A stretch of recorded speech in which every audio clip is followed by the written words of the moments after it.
Hello dear students, welcome to smart Galaxy. আমি তোমাদের প্রিয় তুষার স্যার। তোমাদের কালকে ক্লাসটা কোনো কারণবশত একটু বন্ধ হয়ে গেছিল, কালকে ক্লাসটা করানো হয়নি, তো আজকে থেকে আবারও সেই ক্লাসটা আমাদের শুরু হচ্ছে। যেটা আমাদের ক্লাস চলছিল, যেখানে আমাদের ক্লাসেসগুলোর মধ্যে বলা হয়েছিল যে অবশ্যই আরআরবির যে আগামী এক্সামস গুলো রয়েছে তার প্রিভিয়াস এর যে সকল প্রশ্নপত্রগুলো এসছে সেগুলো সম্পূর্ণটা সলভ।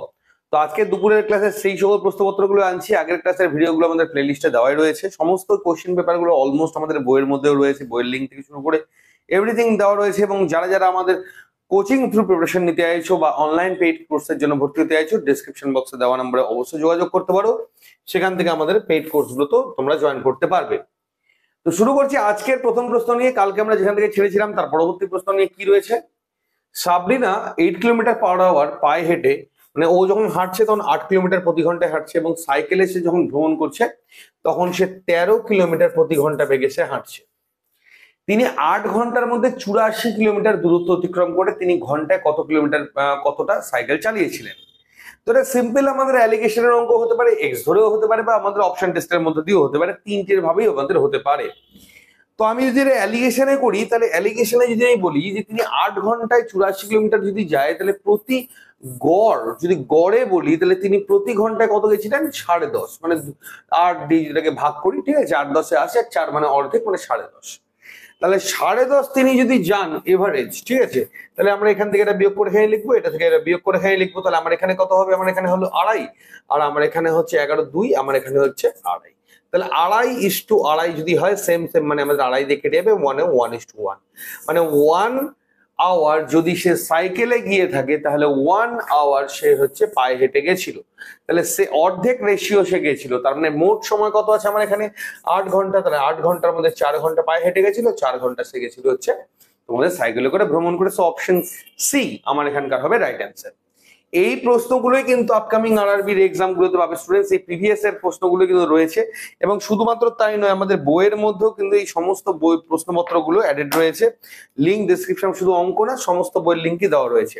যারা আমাদের কোচিং এ অ্যাডমিশন নেবে, এইটুকু রিকোয়েস্ট করবো, ভুলেও কিন্তু বইগুলো কিনবেন। এগুলো আমাদের কোচিং এ কিন্তু সম্পূর্ণ বিনামূল্যে প্রোভাইড করা হয়ে থাকে, ঠিক আছে। ওকে, এবার আমরা চলে যাবো দেখে নেবো যে পরবর্তী প্রশ্ন আমাদের এর মধ্যে, এই যে প্রিভিয়াস এর যে আমরা প্রশ্নপত্রটা তুলে ধরেছি সেখানে আর কোথায় কোথায় রয়েছে। পরবর্তী প্রশ্ন চলে এসেছে আমাদের সামনে, সেটা হলো আমাদের একটা পার্সেন্টেজের অঙ্ক এসছে, ঠিক আছে। যদি ইংলিশটাকে বেঙ্গলিতে আমরা কনভার্ট করেছি, তো কিছু কিছু জায়গায় আমাদের স্পেলিং এর যে জায়গাগুলো রয়েছে ওগুলো একটু চেঞ্জ হয়ে গেছে, তো অসুবিধা নেই। বলেছে কিছু বছর আগে কনে একটি, যাই হোক, কিছু একটা সঞ্চয় 5% লাভ করতে হলে সঞ্জয়ের এখন কত দামে বাকিটা বিক্রি করতে হবে। আচ্ছা, ওইখানে সঞ্জয়, আচ্ছা খুবই এই জায়গাটা দেখো একদম মানে ডাবড হয়ে গেছে। কিছু বছর আগে ড্যাশ একটা ব্যবহৃত 34% লোকসানে এত টাকায় বিক্রি করলেন। 5% লাভে বিক্রি করতে হলে, আচ্ছা 4 টাকা কত হবে? আমি মোটামুটি যা বুঝলাম সেটাকে বলছি। কোনো এক ব্যক্তি সে 34% লোকসানে, ঠিক আছে, যখন একটা মাল বিক্রি করে তখন সে 7,260 টাকায় সে মালটা বিক্রি করলেন। এবার বলছে 34% লাভ না, আমি 5% লাভে বিক্রি, লস না, 5% আমি লাভে বিক্রি করবো। লস তো পরের কথা, আমি 5% লাভে বিক্রি করলে সেই মালটাকে আমি কত দামে বিক্রি করবো, এটা আমার প্রশ্ন করেছে। যাই হোক, ইংলিশ থেকে যেহেতু বেঙ্গলিতে করা হয়েছে সেই কারণে এটা চেঞ্জ হয়ে গেছে। এটা আমাদের প্রিভিয়াস এর আরআরবি গ্রুপ ডির প্রশ্ন, ঠিক আছে। তাহলে 34% লোকসান কথাটার মানে কি? মালটা কত টাকায় বিক্রি করেছিল? সে 66 টাকায় বিক্রি করেছিল। যদি আসল দাম বা কেনা দাম যদি বলি আমার হয় 100 টাকা, তাহলে সে মালটা কত টাকায় বিক্রি করেছিল? 66 টাকায়। এবার বলছে না, তুমি 5% লাভে, মানে মালটা তুমি 105 টাকায় বিক্রি করো। তাহলে 7,260 কে যখন সে বিক্রি করেছে তখন কততে করেছে? 66 টাকায়। এবার মালটা কততে বিক্রি করবে? 105 টাকায়। তাহলে মালটার আমার দাম কত হবে? ঠিক আছে, তাহলে আমরা এটা দিয়ে এটা কাটলে কত হবে? 66 কে 66, 6 66, 110, ঠিক আছে। তাহলে 110 গুণন কত হচ্ছে আমার? 105। তাহলে ফটাফট আমরা এখানটাকে গুণ করে ফেলি 105 দিয়ে, তো শূন্য নেমে গেল। 5 11 কত হলো? 55, 11 কে 11, তার মানে 11 5 5 0, অর্থাৎ সরি 11 5 0, 5 11 55, 11। আচ্ছা আচ্ছা, কোশ্চিনটাতে আই থিঙ্ক কোনো একটা গন্ডগোল আছে, কোনো অসুবিধা নেই। যাই হোক, এটাই হবে আমার এখানকার রাইট অ্যান্সার। কত বলেছে? যে 11,000 তোমার হলো 550, 11,500। অপশনে নেই কোনো কারণে, হয়তো অপশনের কোনো গন্ডগোল আছে, সেটা নিয়ে কোনো ইস্যুস নেই, ঠিক আছে। 11,550 টাকা হবে আমার এখানকার হলো রাইট অ্যান্সার। ক্লিয়ার? যে প্রশ্নটা আসছে সেটার উত্তর হবে এটা। ওকে, এবার চলে আসবো আমরা পরবর্তী প্রশ্নে। এখানে দেখো অপশনটা কিছু ভুল রয়েছে, কোশ্চেনটা বলা হয়েছে এখানে ইগনোর করতে, কারণ প্রশ্নটা ভুল ছিল। যাই হোক, যেটা এসেছিল আমি সেটার অ্যান্সার তোমাদেরকে বলে দিলাম, অপশনে থাকলো না থাকলো সেটা নিয়ে আমাদের কোনো অসুবিধা নেই। এইবার আমাদের এসে দেখতে পাচ্ছি একটা বয়সের অঙ্ক এসে, অলরেডি আমি কালকেই আমি আমার আরআরবির পেইড ব্যাচে ক্লাস করাচ্ছিলাম আমাদের অনলাইনে, সেখানে আমাদের সময়েরই অঙ্ক আমরা কিন্তু সলভ করাচ্ছিলাম। তো কি এসছে, আর্যর থেকে বিশাল 20 বছরের ছোট, ঠিক আছে। এবার 12 বছর পর আর্যর বয়স বিশালের বয়সের কত 1.25 গুণ হবে। আর্যর বয়স এখন কত বছর, ঠিক আছে। তাহলে আর্য কি আছে দেখো, আর্যর এখানে কার চেয়েছে, আর্যর বয়স এখন কত হয়, তো আর্যর বয়স যদি আমার এখানে এক্স বছর হয়, আর্য থেকে বিশাল 20 বছরের ছোট, তো বিশালের বয়স হবে এক্স মাইনাস 20। এবার 12 বছর পর, 12 বছর পর গল্প কি হবে, এটাও 12 বছর বাড়বে, এটাও আমার 12 বছর বাড়বে, তাহলে -20 থেকে +12 একেবারে করে নিচ্ছি, তাহলে -8 হলো, ঠিক আছে। বিশালের 12 বছর পর আর্যর বয়স বিশালের বয়সের 1.5 গুণ, তার মানে এটা অলরেডি 1.2 গুণ আছে। তাহলে এই দুটোকে যদি সমান করি, তাহলে সিম্পল হিসাব কি, আমি এটার সাথে 1.25 গুণ করবো, ঠিক আছে। এটা সিম্পল একদম। তাহলে এর পয়েন্ট উঠে গেলে কত হচ্ছে 100, তো 25 দিয়ে কাটলে 5, এটা দিয়ে কাটলে 4, কোনাকুনি করে নি 4x + 4 = 48, আর এখানে করে নিচ্ছি 5x - 5 = 40, এই পারে আনলে কত হবে -x, এই পারে নিয়ে গেলে হবে -88, ঠিক আছে। তাহলে মাইনাস মাইনাস কেটে গেল, তাহলে আর্যর বয়স আমার কত হচ্ছে 88 বছর, right answer. So option A হলো আমার এখানকার হবে সঠিক উত্তর। এই অঙ্কগুলো তোমরা যারা আমার পেইড ব্যাচে ক্লাস করছো যা বা আমার কোচিং এ ক্লাস করছো, তোমরা প্রত্যেকেই জানো, বারবার বলছি, উত্তর যেহেতু দেওয়া আছে, যেহেতু আমাদের একটা সলভ পেপার আমরা তুলে এনেছি, এই অঙ্কগুলো কিন্তু একটাও এক্স ধরে করবে না, এগুলো সবগুলো অপশন টেস্টে কিন্তু ইজিলি হয়ে যাবে। অপশন ট্রাই করবে, অপশন ট্রাই করলে কিন্তু আমাদের অঙ্কগুলো খুবই তাড়াতাড়ি হয়ে যায়। তো বয়সের অঙ্কগুলো এটা একটা মেথড আছে, অপশন টেস্ট তো আমাদের সব থেকে ইজিয়েস্ট মেথড, সেটা তো আমাদের রয়েছেই রয়েছে। পরবর্তী অঙ্ক আমাদের কি রয়েছে, একটা সরলীকরণের অঙ্ক আমরা দেখতে পাচ্ছি, আমাদের প্রিভিয়াস ইয়ারে এসেছিল। আরআরবি বা আমাদের যদি সেন্ট্রাল বা ডব্লিউপি যে সকল পেপারগুলো থাকে, ইদানিং সরলীকরণের অঙ্ক খুব আসতে দেখতে পাওয়া যাচ্ছে। তো এই সরলীকরণের অঙ্কগুলো কিন্তু আমাদেরকে ভালোভাবে করতে হবে, কারণ দেখতে পাওয়া যাচ্ছে সরলীকরণের অঙ্কগুলো বারবার আসতে দেখতে পাচ্ছি। তো সরলীকরণের অঙ্কের নিয়ম কি, প্রথমে ফার্স্ট ব্র্যাকেটের কাজ, দেন সেকেন্ড ব্র্যাকেট, দেন থার্ড ব্র্যাকেট, আর যদি ভাগ গুণ যোগ বিয়োগ বলি, তাহলে প্রথমে ভাগ, তারপরে গুণ, তারপরে যোগ বা বিয়োগ। তাহলে আমরা এখানে 3/4, এখানে 3 আছে, তাহলে কত হচ্ছে, এটা যদি যোগ করি আমি একেবারে ডাইরেক্ট ভাতের বাঁ দিক থেকে কিন্তু এইভাবে এগোবে, হ্যাঁ, এইভাবে আমাদের অঙ্কটা হবে। তাহলে কত হচ্ছে 4 4 লসাগু 4ই হবে, তাহলে আমার কত হচ্ছে 3 3 6 হয়ে গেল। ওকে, তাহলে এবার এটা এই যে পার্টটা আছে, এই পার্টটা আমার এখানে চলে আসবে, তাহলে সবার আগে ভাগের কাজ হবে। তাহলে কত হবে 3/4 ভাগ, আমার এই পার্টটা চলে আসলো, ভাগ কত হচ্ছে আমার এখানে হবে 6/4। তাহলে এটাকে সরি 3/4, এটাকে যদি গুণ করে নিই, 4 উপরে চলে যাবে, 6 এখানে চলে আসলো, 4 4 কেটে গেল, এটা হয়ে গেল 2 কাটবে, মানে এইটুকুটা অবধি আমার হয়ে থাকলো হলো হাফ 1/2। এবার কত আছে আমার +3/4, +3/4, +3/4 করলে কত হবে 4 হচ্ছে আমার এখানে 2 আর 3 5, মানে 5-এর 4। এবার কি আছে প্লাস চলে আসবে, প্লাসকে আমি এই পারেও রাখতে পারি, অসুবিধা নেই। এখানে কত হচ্ছে 3/4, তাহলে কত হচ্ছে 4 আমার এখানে হচ্ছে, আর 5 3 8 হচ্ছে, মানে রাইট অ্যান্সার কত হবে 2। সো অপশন 3 2 হচ্ছে আমার এখানকার হবে রাইট অ্যান্সার। যখনই সরলীকরণের অঙ্ক করবে, হাতের বাঁ দিক ডান দিক থেকে বাঁ দিকে আসবে, ব্র্যাকেটের কাজগুলো আগে সারবে, তারপরে ভাগ গুণ যোগ বিয়োগ যেভাবে থাকবে সেভাবে আমাদের কিন্তু এগিয়ে যাবে। ওকে, নেক্সট কোশ্চেন কি রয়েছে, এগুলো কিন্তু সমস্তটাই বলছি, আর যে ওই বাকি এগুলো রয়েছে না, সেটটা আমাদের কিন্তু পেইড ব্যাচের গ্রুপে দেওয়া রয়েছে, এগুলো কিন্তু করতে ভুলবে না, ঠিক আছে। ওকে,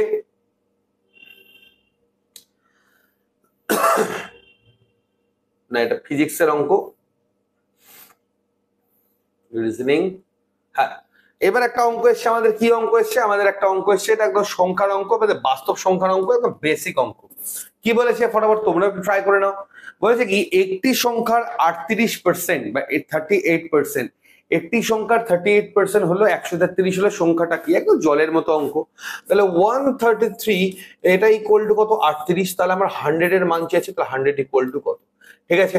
তাহলে আমার এখানে কত হবে 50 হয়ে গেল, এখানে 19 দুগুণ 38, 19 কে যদি কাটি তাহলে 7 7 7, মানে 5 7 35, 350 হবে রাইট অ্যান্সার। একদম বেসিক একটা অঙ্ক এসছে, সেই বেসিক অঙ্কটাও আমরা করে দিলাম, কোনোটাই আমরা ছাড়বো না, বাকি পার্ট গুলো কিন্তু নিজেরা করে নেবে। দেখো আবার কিন্তু আমাদের সরলীকরণের প্রশ্ন কিন্তু চলে এসেছে। আমি তোমাদের যে কথাটা বলছিলাম, সরলীকরণের প্রশ্ন কিন্তু প্রত্যেকটা শিফটে 3টে 4টা অবধি করে দেখতে পাওয়া যাচ্ছে, ঠিক আছে? তো অবশ্যই সরলীকরণের অঙ্কগুলো কিন্তু আমাদেরকে ভালো করে দেখে নিতে হবে। আচ্ছা, প্রথমে আমরা কি করব, হাতের বাঁ দিক থেকে আমরা ডান দিক থেকে স্টার্ট করবো, দেন আমরা কিন্তু এইভাবে এগিয়ে যাবো। ঠিক আছে, কি বলেছে আমার এখানে, এই দুটোর কাজ আমরা প্রথমে গুণের কাজ করে নেবো, কারণ ভাগ নেই, তো গুণের কাজ হবে মাইনাসে মাইনাসে কি হবে প্লাস। ঠিক আছে, প্লাস আবার এখানে মাইনাস আছে, তো প্লাসে মাইনাসে ডাইরেক্ট মাইনাস করে নিচ্ছি। তাহলে কত আছে 3 6 18, আর এখানে কত আছে 13। ওকে, এখানে কিছু নেই মানে কি, আমি এটা গুণ ধরে নেবো। ঠিক আছে, তাহলে আমার এখানে কত হচ্ছে -5, আমার এখানে হচ্ছে এখানে 4 আছে, কি আসছে গুণ আকারে আছে, তাহলে কত হচ্ছে -4 5 20। ওকে, এই অবধি আমার এই পার্টটা হয়ে গেল কমপ্লিট। এখানে চলে আসলো আমার হচ্ছে -20। এইবার আমি এই পার্টটা কমপ্লিট করব, কত হচ্ছে -21, 3 7 21, মাইনাস প্লাসে মাইনাসে হবে, এখানে আসলো 11। তাহলে 11 থেকে -21 বাদ দিলে কত হবে -10। আচ্ছা, -10 আছে, আর এখানে কিছু নেই মানে এখানে আমার গুণ আছে, তাহলে এখানে কত আছে -12 গুণ আকারে, মাইনাসে মাইনাসে প্লাস হয়ে গেল, এখানে হয়ে গেল কত 120। ঠিক আছে, তাহলে আমার এখানে মাঝখানে ভাগ আছে, তাহলে ভাগ মানে কি প্লাস 120 -20, এইটাকে যদি আমি ভাগ করি তাহলে কত হবে 6, আর প্লাসে মাইনাসে হয়ে যাবে আমার মাইনাস, -6 আমার এখানকার হবে হলো রাইট অ্যান্সার। ঠিক আছে, সব সময় এই যে মেথডে করলাম, যারা বুঝবে না তারা কিন্তু অবশ্যই ভিডিওটা পজ করে আরেকবার দেখে নেবে কিভাবে আমি সরলীকরণ অঙ্কগুলো করাচ্ছি। প্রথমে থার্ড ব্র্যাকেটের একটা পার্ট, এই দিকে একটা ব্র্যাকেটের পার্ট আছে, দুটো পার্টই আমরা কমপ্লিট করব, কমপ্লিট করে তারপরে সেটাকে অ্যাডজাস্টমেন্ট করে আমরা কিন্তু অঙ্কগুলো করার চেষ্টা করব। ওকে, নেক্সট কোশ্চেন কি রয়েছে দেখে নাও। পরবর্তী প্রশ্নটা কি বলেছে, একটা প্রশ্ন বলেছে এখানে একটা সময়ের অঙ্ক আছে, সময় দূরত্বের অঙ্ক আছে, তো সময় দূরত্বের অঙ্কটাকে আমরা অবশ্যই কমপ্লিট করব। কি বলেছে দেখে নাও, ত্রিবেণী 3.5 ঘন্টার মধ্যে 175 কিলোমিটার যাত্রা করে। ঠিক আছে, ও হচ্ছে কতক্ষণ যাত্রা করে, 3.5 এক তো ঘন্টার মধ্যে সে 175 কিলোমিটার সে যাত্রা করে। 2.5 এত কিলোমিটার সে প্রথমে 58 কিলোমিটার পার আওয়ার গতিতে যাত্রা শুরু করে, কিন্তু যাত্রা শেষ করার পূর্বে 20 মিনিট আবার বিশ্রাম নেয়। এখানে সে 20 মিনিট আবার বিশ্রাম নিয়ে নিয়েছে। তা যদি ত্রিবেণীকে এবার সময় মতো পৌঁছাতে হয়, তাহলে শেষ যাত্রার গতিবেগ কত হতে হবে? সিম্পল অঙ্ক আছে একদম, 3.5 ঘন্টা টার্গেট, 175 কিলোমিটার পৌঁছে যাবো বাবা। কিন্তু এবার এ করলো কি 2.5 ঘন্টা, 2.5 ঘন্টা মানে কত হচ্ছে, তাহলে যদি আমি এখানে 8 8 16 মানে এখানে 116, ঠিক আছে, 2 ঘন্টায় পৌঁছাবে। আর 29 দুগুণ 58, আধ ঘন্টায় কতটা পৌঁছাবে তাহলে দেখে নি, 9 6 15, 4 5 145। যদি 1 ঘন্টায় ত্রিবেণী 58 কিলোমিটার প্রতি ঘন্টায় সে যায়, তাহলে 2.5 ঘন্টায় সে মোট কতটা যাবে, 2 ঘন্টায় যাবে হচ্ছে 116, আর আধ ঘন্টায় বাকি হচ্ছে 29 কিলোমিটার, মানে মোট মাঠ সে 145 কিলোমিটার সে পথ 2.5 ঘন্টায় চলে গেছে। এইবার ওর কাছে সময় পড়ে আছে 1 ঘন্টা, কিন্তু গল্পটা হলো সে তো আর 1 ঘন্টার সময় পাচ্ছে না, 20 মিনিট তো রেস্ট করে দিচ্ছে, তার মানে ওর কাছে সময় পড়ে আছে মাত্র 40 মিনিট। এবং তার কাছে ডিস্টেন্স কতটা পড়ে আছে, 175 থেকে 145 যদি বাদ দিই, তাহলে তার ডিস্টেন্স পড়ে আছে মাত্র 30 কিলোমিটার। এবারে 30 কিলোমিটার পৌঁছাতে হবে ওকে 40 মিনিটে, তাহলে তার স্পিড কত হতে হবে? ঠিক আছে, তাহলে কি করতে হবে, তার স্পিড কত হতে হবে? তাহলে স্পিডের সূত্রটা কি আমার এখানে রয়েছে, আমার হচ্ছে দূরত্বের নিচে আমি কি বসাবো, সময়। এখানে সময় কত আছে 40 মিনিট, 40 মিনিটটাকে কি করবো আমি ঘন্টায় কনভার্ট করে নেবো, কারণ প্রশ্নের উত্তরগুলো ঘন্টায় রয়েছে। তাহলে ইকুয়াল টু কত হবে 30, এটা উল্টে যাবে, মানে 60 উপরে চলে গেল, 40 আমার নিচে চলে আসলো। ঠিক আছে, তাহলে 2 দিয়ে কাটলে কত হবে, সরি একবারই চলে আসলো, 4 15 60, মানে 3 15 45। ঠিক আছে, তার মানে কত হচ্ছে 45 কিলোমিটার প্রতি ঘন্টা। ঠিক আছে, 45 কিলোমিটার প্রতি ঘন্টা বেগে যদি ওই যায়, তাহলে কিন্তু সে হচ্ছে সে তার গন্তব্যস্থলে 40 হবে, এখানে 40 ছিল, ওটা 16টা বাদ গিয়েছিল। 45 কিলোমিটার বেগে যদি সে যায় এখন বর্তমানে, তাহলে সে টাইম মতো সে তার গন্তব্যস্থলে পৌঁছে যাবে after 20 minute of rest. Clear? তো আশা করি গোটা ক্লিয়ার করতে পেরেছি আমি। ঠিক আছে, তো এই অঙ্কগুলো কিন্তু আমাদের সময় দূরত্বের অঙ্কগুলো এসছে, এগুলো সমস্ত শর্টকাট কিন্তু আমাদের বইয়ের মধ্যে দেওয়া হয়েছে, রেগুলার এগুলো আমাদের ক্লাস হয়েও থাকে। ঠিক আছে, তো এগুলো নিয়ে খুব একটা বেশি সমস্যার ব্যাপার নেই। এবং আজকের আমাদের যে কোশ্চেনটা আছে পরবর্তী প্রশ্ন, সেই পরবর্তী প্রশ্নটা কি রয়েছে, বর্গমূল। আমাদের বর্গমূল ঘনমূলও দেখতে পেলাম, কি যতগুলো সেট আমরা আজ অব্দি করালাম সব জায়গাতেই দেখতে পাচ্ছি বর্গমূল ঘনমূল কিন্তু কম বেশি একটা দুটো আমাদের থাকছেই থাকছে। ঠিক আছে, তো বর্গমূল এবং আরপিএফ এর যে আমাদের স্টুডেন্টস এক্সাম গুলো হচ্ছে না, এখানেও কিন্তু সমস্ত এই সকল চ্যাপ্টার গুলো থেকে আমাদের প্রশ্ন আসতে দেখতে পাওয়া যাচ্ছে। তাহলে কথা হচ্ছে আমি যদি করি 15625 এর বর্গমূল বের করো, এটা তোমরা উৎপাদকে বিশ্লেষণ করেও করতে পারবে, ভাগ পদ্ধতিতেও করতে পারবে, আমার মতে এগুলো মৌখিক করা সব থেকে ভালো। ঠিক আছে, দেখো লাস্টে যখন 5 আছে, তো লাস্টে 5 যদি আনতে হয় কোনো স্কোয়ার নাম্বারের, তো ডেফিনেটলি আমার 5ই হতে হবে। তো আমার এই অপশন এমনিও হবে না, এখানে 5 5 25, 5 5 25, লাস্টে 5 5ই হবে। এবং আমার এখানে দেখো লাস্ট যদি 3 ডিজিট, প্রথম 3 ডিজিট দেখো, তাহলে এইটুকুর মধ্যে এই যে প্রথম 2 ডিজিট আছে, দুটো দেখলে আমরা বুঝে যাবো যে কত দূর পৌঁছাতে পারে। 13 স্কোয়ার করলে কত হবে? 169, বেড়ে যাচ্ছে 156 থেকে। 14 স্কোয়ার করলে কত হচ্ছে? 156, তো নিশ্চয় ওর থেকে একটু হলেও আমার বেশি হবে। 12 স্কোয়ার হলে আমার কত হবে? 12 স্কোয়ার হলে হবে 144, যা কিনা আমার হলো অবশ্যই এর থেকে ছোট। সরি, 156 হবে 196। 14 স্কোয়ার কত হবে? 196, 156 থেকে বেশি। আর 12 স্কোয়ার করলে কত হবে? 144। 100% শিওর যেটা আমার 12 স্কোয়ারের কিন্তু উপরে হবে না, কারণ 13 স্কোয়ার করলেই আমার 169 হয়ে যাচ্ছে, 156কে পেরিয়ে যাচ্ছে। তো আমরা ডেফিনেটলি বলতে পারি 125 হবে আমার এখানকার রাইট অ্যান্সার। ঠিক আছে, এটা তো আমি করে দিলাম তোমাদের অপশন টেস্টে বা আমাদের শর্টকাটের মধ্যে দিয়ে বা আমাদের যে ট্রিক গুলো রয়েছে অপশনের সেটা দিয়ে। এবার যদি এটাকে আমি ভাগ পদ্ধতিতে করি, তাহলে আমরা এটা কিভাবে করবো সেটাও একবার দেখে নিতে পারো। এখানে 1 চলে আসবে, 1 স্কোয়ার করলে 1 হলো। এখানে কি চলে আসবে? এটা ডবল চলে আসবে। এখানে কত? 2 আসলো। এবার জোড়ায় জোড়ায় নামে, দুটাতে করে দাগ আছে, এমন সংখ্যা বসাবো যার সাথে এই সংখ্যাটাকে গুণ করলে এখানে বসানো যায়। তা 2 হাইয়েস্ট আনা যাবে, 3 আনলে বেশি হয়ে যাবে। 2 যদি আনি, 2 দুগুণ 4 আর 2 দুগুণ 4। এখানে কত? 2 আর 1 চলে আসলো। এবার এটা নামবে, আবার চলে আসবে কি, আমরা এটার ডবল বসাবো। কত হলো? 12 দুগুণ 24। লাস্টে 5 আছে, চোখ বন্ধ করে 5 বসিয়ে দাও। 5 5 25, 4 5 20, 5 দুগুণ 10, 2 12 কেটে গেল, এবং এই 5টা চলে যাবে আমার এখানে। আর আমার অ্যান্সার বেরোচ্ছে আমার এখানটায়, অর্থাৎ 125 হলো আমার এখানকার রাইট অ্যান্সার। তো তোমরা যদি চাও এটাকে ভাগ পদ্ধতিতে করবে, সেটাও তোমরা করতে পারো। যদি তোমাদের মনে হয় যে আমি ভাগ পদ্ধতিতে করবো না, এটা আমরা বেসিক ভাবে করবো, সেটাও তোমরা করতে পারো। ঠিক আছে, ওকে। এবং আজকের আমাদের যে লাস্ট কোশ্চেন, সেটা আমাদের কি রয়েছে সেটা একবার দেখে নাও। সেটা রয়েছে আমাদের হচ্ছে পাইপ অ্যান্ড ক্রিশ্চিয়ান বা নল চৌবাচ্চার যে অঙ্কগুলো, সেখান থেকে অঙ্কটা আনা হয়েছে। তো আমার কি বলেছে এখানে, একটি ট্যাঙ্কের এত অংশ ভর্তি, কতটা ভর্তি আছে? 5 ভাগের 2 ভাগ ভর্তি। নল এ ট্যাঙ্কটিকে 12 মিনিটে ভরাতে পারে, যেখানে পাইপ বি 6 মিনিটে ট্যাঙ্কটা খালি করতে পারে। যদি দুটো পাইপকে একসাথে চালু করা হয়, তাহলে পুরো ট্যাঙ্ক ভর্তি বা খালি হতে কত সময় লাগবে? জলের মতো অঙ্ক আছে। ভর্তি করতে এর কত লাগে? 12, বি এর খালি করতে লাগে 6। তাহলে খালি হবে, কারণ যার শক্তি বেশি, যার সময় কম, তার শক্তি বেশি, তো খালি করতে টোটালের লসাগু কত হচ্ছে? 12। মানে 1 ঘন্টায় সে ভরাবে কত? 1। এটা যেটা ভাগ করলে যেটা বেরোলো, আর এটা যেটা ভাগ করলে কত বেরোচ্ছে? খালি করবে কতটা? 2। তার মানে 1 ঘন্টা কতটা খালি করবে? সে 1 খালি করবে। তাহলে 12 খালি করতে কত সময় লাগবে? 12 ঘন্টা সময় লাগবে। 12 ঘন্টায় পুরোটা খালি হয়ে যায়। কিন্তু এখানে যে 12 ঘন্টার গল্প আমার এখানে বলেইনি, আমাকে বলছে পুরো ট্যাঙ্ক খালি করার কথা বলেইনি, আমাকে বলেছে 5 ভাগের 2 ভাগ ভর্তি আছে, ওইটুকুটাকে জাস্ট খালি করবে। তাহলে এই 12 ভাগের 12 ঘন্টার বা 12 মিনিটের যেটাই আছে, মিনিটে সেখানে তো মিনিট ধরবো, 12 মিনিটের তোমাদের খালি করতে মানে 12 যতটুকু ভরা ততটুকু খালি। তাহলে আমার যতটুকু আছে 5 ভাগের 2 ভাগ, তাহলে সময় লাগবে আমার 5 ভাগেরই 2 ভাগ। বাস হয়ে গেল। এখানে নিচে 2 দিয়ে গুণ করো, উপরে 2 দিয়ে গুণ করো, 2 দুগুণ 4, 4 বারং 48, নিচে চলে আসলো 10, মানে 4.8 মিনিট। তো রাইট অ্যান্সার কি হবে? অপশন 2 বা বি বা 2, 4.8 মিনিট বা 4.8 মিনিট হলো আমার এখানকার হবে রাইট অ্যান্সার। ঠিক আছে, তো ডিয়ার আজকে আমরা অঙ্কটা এখানেই কমপ্লিট করব। নেক্সট আমরা কালকে আবার চলে আসবো যে সকল পরের যে অঙ্কগুলো রয়েছে সেখানে, এবং বিকেলে কিন্তু অবশ্যই পরবর্তী অঙ্ক রয়েছে সেগুলোতে আসবো। এবং পরে আমাদের কিন্তু থাকবে বিকেলে বা রাত্রি 8টার সময় আমাদের থাকছে সায়েন্সের ক্লাস, সেটার জন্য কিন্তু তোমরা অবশ্যই তৈরি থাকো। ঠিক আছে, মনে হয় এরপরে একটা পরবর্তী সেটই আমাদের চলে আসবে। হ্যাঁ, সেটই চলে এসছে, নতুন একটা সেট নিয়ে আমরা কিন্তু শুরু করে দেবো আমাদের ক্লাস।